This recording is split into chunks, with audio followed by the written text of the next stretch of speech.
Okay. ನೀವು ಸಮಾಜದಲ್ಲಿ ಒಂದು ರೀತಿ ಡಿಫ್ರೆಂಟ್ ಆಗಿ ಬೆಳೀತಾ ಇದ್ದೀರಾ, ಅದರ ಜೊತೆಗೆ ಒಂದು ಮೆಸೇಜನ್ನು ಸಹ ಕೊಡ್ತಾ ಇದ್ದೀರಾ. ಎಲ್ಲೋ ಒಂದು ಕಡೆ ಟ್ರಾನ್ಸ್ಜೆಂಡರ್ಸ್ಗಳು ಇವತ್ತು ಸಮಾಜಕ್ಕೆ ಒಂದು ರೀತಿಲಿ ಕಪ್ಪು ಚುಕ್ಕೆ ತರುವಂಥ ಕೆಲಸ ಮಾಡ್ತಾ ಇದ್ದಾರೆ ಅಂತ ನಿಮಗೆ ಅನಿಸುತ್ತಾ? ಯಾಕಂದರೆ ಈಗ ಎಷ್ಟೊಂದು ಜನ ನೋಡ್ತೀವಿ, ಕೆಟ್ಟದಾಗಿ ಮಾತಾಡ್ಬಿಡ್ತಾರೆ, ನನಗೂ ಸಹ ಒಂದ್ಸಲ ದುಡ್ಡು ಕೊಡಲಿಲ್ಲ ಅಂದರೆ ವಾಪಸ್ ಮಾತಾಡ್ತಾರೆ. ಅಂಥವ್ರಿಗೆ ಏನು ಹೇಳ್ತೀರಾ ನೀವು? ನಾನು ಏನು ಹೇಳ್ತೀನಿ ಅಂದರೆ, ಸಚ್ಚೆ ಎಜುರು ಅಂತ ಹೇಳ್ತೀವಲ್ಲ, ಸಚ್ಚೆ ಎಜುರು ಬಂದ್ಬಿಟ್ಟು ಯಾವತ್ತೂ ದುವಾ ಕೊಡ್ತಾರೆ, ಒಳ್ಳೇದಾಗಬೇಕು ಅಂತ ಬಯಸ್ತಾರೆ ಹೊರತು ಯಾರೊಬ್ರು ಹಾಳಾಗಬೇಕು ಅಂತ ಬಯಸಲ್ಲ. ಸೊ ಅದೇ ಥರ ನಾನು ಹೇಳ್ತೀನಿ, ಇವಾಗ ನಮ್ಮ ಕರ್ನಾಟಕದಲ್ಲಿ, ನಮ್ಮ ಬೆಂಗಳೂರಲ್ಲೇ ನೋಡ್ಬೋದು, ಎಷ್ಟೋ ಸ್ಕ್ಯಾಮ್ಸೇ ನಡೀತಾ ಇದೆ. ಸೊ ಗಂಡಸರೇ ವೇಷ ಹಾಕ್ಕೊಂಡು ಭಿಕ್ಷೆ ಬೇಡೋದಾಗಲಿ, ಸಿಗ್ನಲ್ಸಲ್ಲಿ ಕುಡಿದ್ಬಿಟ್ಟು ಬಂದು ಕೇಳೋದಾಗಲಿ, ನನ್ನ ಹತ್ರ ತುಂಬ ಕಂಪ್ಲೇಂಟ್ಸ್ ಬಂದು ಹೇಳಿದೆ. ತುಂಬ ಜನ ಬಂದು ಹೇಳುವಾಗ ನಮಗೆ ದುಃಖ ಅನಿಸುತ್ತೆ.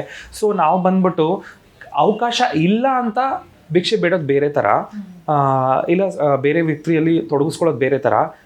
ಇಲ್ಲಿ ಇದೇ ಒಂದು ವೃತ್ತಿಯಾಗಿ ಮಾಡಿಕೊಂಡು ಇದರಿಂದ ದುಡ್ಡು ಬರುತ್ತೆ ಅಂತ ಹೇಳ್ಬಿಟ್ಟು ಫೇಕ್ ಆಗಿರೋರು, ಅದು ಬೇರೆ ಥರ. ತುಂಬ ದುಃಖ ಅನಿಸುತ್ತೆ. ಬಿಕಾಸ್ ಯಾಕಂದರೆ ಇವ್ರು ಮಾಡೋ ಕೆಲಸದಿಂದ ನಮ್ಮ ಟ್ರೂ ಆಗಿ ಇದಾಗಿರ್ತಾರಲ್ಲ, ಸಚ್ಚೆ ಇಜುರ, ಅವ್ರಿಗೆ ಪ್ರಾಬ್ಲಮ್ ಆಗುತ್ತೆ. ನಾವು ಇಲ್ಲೇ ಹುಟ್ಟಿ ಇಲ್ಲೇ ಬೆಳೆದು ನಮಗೆಲ್ಲ ಇದು ಕಷ್ಟ ಆಗುತ್ತೆ. ನಮ್ಮ ಹತ್ರ ಬಂದ್ಬಿಟ್ಟು ಇವರು ಬೆಳಗಾದರೆ ಪ್ಯಾಂಟ್ ಶರ್ಟಲ್ಲಿ ಇರ್ತಾರೆ, ಸಂಜೆ ಆದರೆ ಸೀರೆಗಳು ಉಟ್ಕೊಂಡು ಬರ್ತಾರೆ, ಆ ಥರ ಎಲ್ಲ ಮಾಡ್ತಾರೆ. ಅಂಥವ್ರೆಲ್ಲ ನೋಡಿದಾಗ ನಮಗೆ ಅದು ಕಷ್ಟ ಆಗ್ತಿದೆ.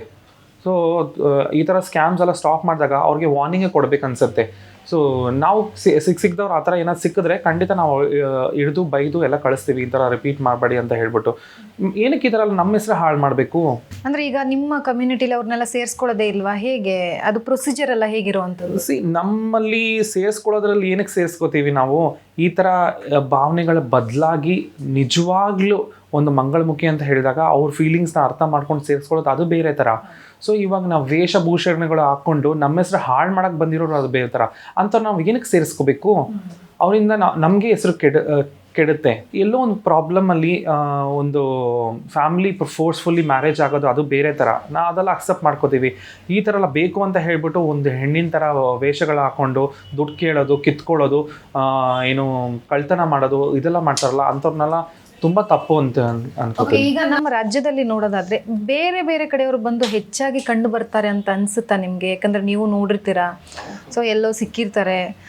ಕರ್ನಾಟಕದವರು ಹೆಚ್ಚಿರುವಂಥದ್ದು ಅಥವಾ ಬೇರೆ ಬೇರೆ ಕಡೆಯವರು ಬಂದು ಈ ಥರ ಮಾಡ್ತಾ ಇದ್ದಾರೆ ಅಂತ ಅನ್ಸುತ್ತೆ? ತುಂಬ ದುಃಖ ವಿಚಾರ ಏನು ಅಂತ ಹೇಳಿದ್ರೆ, ನಮ್ಮ ಕರ್ನಾಟಕದಲ್ಲಿ ಇರೋರು ನೀವು ಎಲ್ಲೋ ಹೋಗಿ ಹುಡುಕಿ ತುಂಬ ಕಷ್ಟ. ಏನೋ ಒಂದು ಸಣ್ಣ ಕೆಲಸ ಬೇಕಾದ್ರೆ ಮಾಡ್ಕೊಂಡು ದೇವಸ್ಥಾನದಲ್ಲಿ ಎಲ್ಲ ಬೇಕಾದ್ರೆ ಪೂಜೆ ಗೀಜೆ ಮಾಡ್ಕೊಂಡು ಇದ್ಬಿಡ್ತಾರೆ. ಇವಾಗ ಸಿಗ್ನಲ್ಸಲ್ಲಿ ಮತ್ತು ಬೆಗ್ಗಿಂಗ್ಸಲ್ಲಿ ಮತ್ತು ಈ ಥರ ಕಂಪ್ಲೇಂಟ್ಸ್ ಎಲ್ಲ ಆಗ್ತಿರೋರು ಜಾಸ್ತಿ ಜನ ನೋಡೋಕ್ಕೆ ಹೋದರೆ ಬೇರೆ ರಾಷ್ಟ್ರದಿಂದ ಮೀನ್ಸ್ ಕರ್ನಾಟಕ, ತಮಿಳ್ನಾಡು, ಆಂಧ್ರ, ಬೇರೆ ಕಡೆಯಿಂದ ಬಂದು ಇಲ್ಲಿ ಈ ಥರ ಕಳ್ತನ ಇದೆಲ್ಲ ಮಾಡಿಕೊಂಡು ಅವರು ಇದಕ್ಕೆ ಹೊಡೋಗ್ಬಿಡ್ತಾರೆ.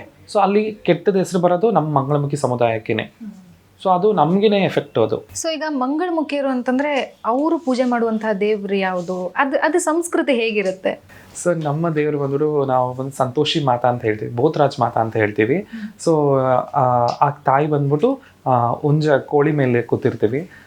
ಸೊ ನಾವು ಏನೇ ನಮ್ಮ ಸಮುದಾಯದಲ್ಲಿ ಏನೇ ಫಂಕ್ಷನ್ಸ್ ಆದರೂ ನಾವು ಅವ್ರನ್ನೇ ಪೂಜೆ ಮಾಡ್ತೀವಿ. ನಮ್ಮದ್ರಲ್ಲಿ ಜಲ್ಸಾ ಇಲ್ಲ ಏನೇ ಫಂಕ್ಷನ್ಸ್ ಆದ್ರೂ ಅವ್ರನ್ನೇ ಮುಂದೆ ಇಟ್ಟು ಪೂಜೆ ಮಾಡೋದು. ನಾವು ಅವನ್ನ ತುಂಬ ನಂಬ್ತೀವಿ.